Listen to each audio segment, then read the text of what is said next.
Hey, it's John Foss. I'm talking with Mariana van Zeller. We're talking about Trafficked, which airs on Nat Geo Wednesdays at 8 here in the Twin Cities. Tell us about the show. Well, the show is about black markets around the world. We gain access into some of the most secretive and hidden worlds all around us. In each episode, we explore a different black market, whether it's drugs or guns or motorcycle gangs or scams. You name it, where we explore it.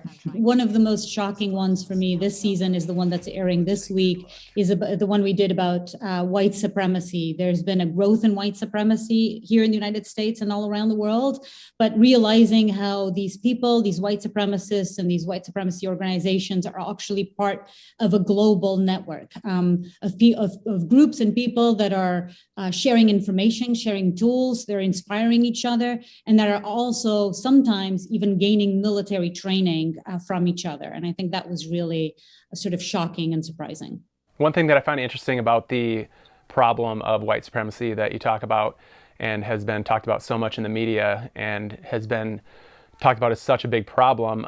Personally, I haven't seen anybody or know anybody in my life that would fall into that camp, and also have never seen that out in society personally firsthand. I'm just wondering, who are these people and where are they coming from? Yeah, there's several organizations here in the United States. We spent time with a few of them. We spent time with people that eventually were involved in the invasion of the Capitol, in the attack on our democracy on January 6th, which is why we wanted this episode to air this week, which is the 1-year anniversary of that invasion. They're all around us. We spent time with the Proud Boys. We spent time with people that belong to the National Socialist Order, which was formerly known as the Atomwaffen Division. Groups like the Atomwaffen Division that have been attacked and have caused harm towards Americans. And it's incredibly sort of scary to realize that these groups are growing in popularity in members, and that often, these attacks, like what happened in El Paso at the Walmart Center in 2019, where over 20 Americans were killed, that we tend to think of them as perpetrated by these lone wolves, and that could not be further from the truth, that even that attacker was sort of inspired and gained information from other groups and other attackers around the world, including the shooter in New Zealand, so that they're all connected, and that's pretty scary stuff. Another angle that I've been hearing about the attack on the Capitol, as you mentioned, is the possibility of the involvement of the FBI, and Ray Epps is one of the individuals in particular that was caught on camera in many different locations telling people to go into the Capitol. In fact, tomorrow, I don't even like to say it because I'll be arrested. Well, let's not say it. We need to go, I'll say it. All right. We need to go in to the Capitol. Let's go! I'm going to put it out there. I'm probably going to go to jail for it, okay? Tomorrow, we need to go into the Capitol. Into the Capitol. Peacefully. Fed. Called it. Peacefully. Okay, folks, spread the word. As soon as the president's done speaking, we go to the Capitol. The Capitol's this direction. Now, this is the first breaking down of the barricade.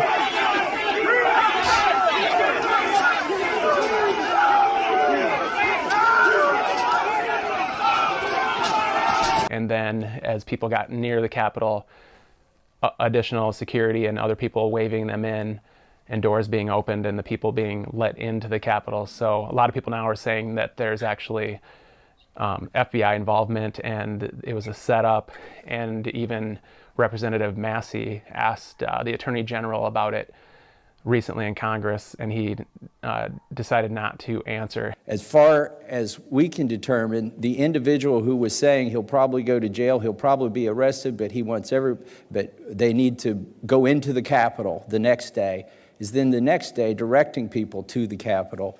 And as far as we can find, this individual has not been charged with anything. You said this is one of the most sweeping investigations in the history.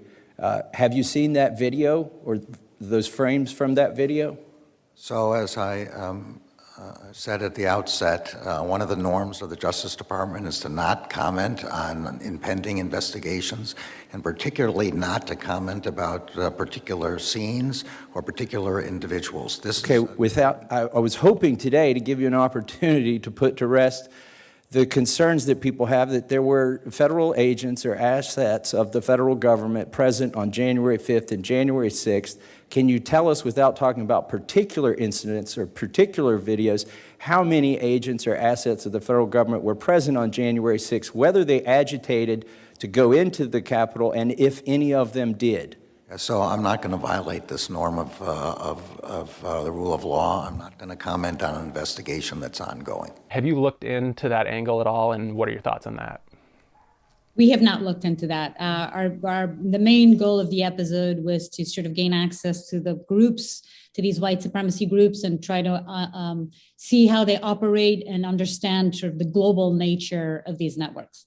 One other topic that you guys focus on is legalization of weed and how it has negatively impacted some areas of society. And one of the reasons for legalizing it in the first place was that it was supposed to have a positive impact by kind of eliminating the cartels and just legitimizing it.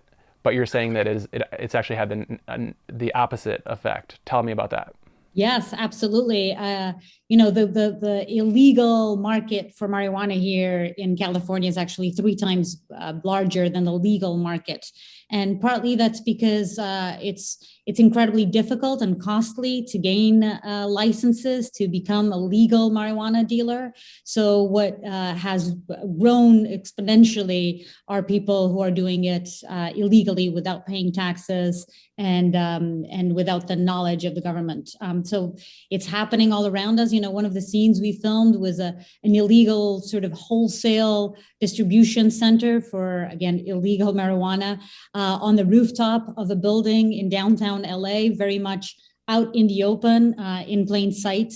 And it was incredible to see just how cars were coming in and buying and picking up these large quantities of marijuana and then shipping them all around the country. What would you say is the biggest issue facing the country right now that the average person is not even aware of? I think black markets in general, there's so little that we know about them, and yet they have such an impact in our daily lives, directly or indirectly. We've all been affected by the drug epidemic, by gun violence, by white supremacy, by scams.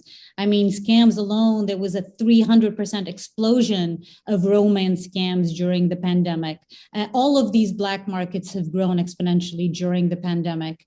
They're all around us, and we know so little about them. So I think a large part of what we're trying to do here is to shine a light so that we can learn more about these markets, how they operate, who are the people working in them, what motivates them, and how can we stop it. All right, well, thank you very much, Mariana. And Twin Cities, make sure you check it out. It's Trafficked with Mariana van Zeller. It airs Wednesdays at 8 o'clock on Nat Geo. Thanks, John. Thanks.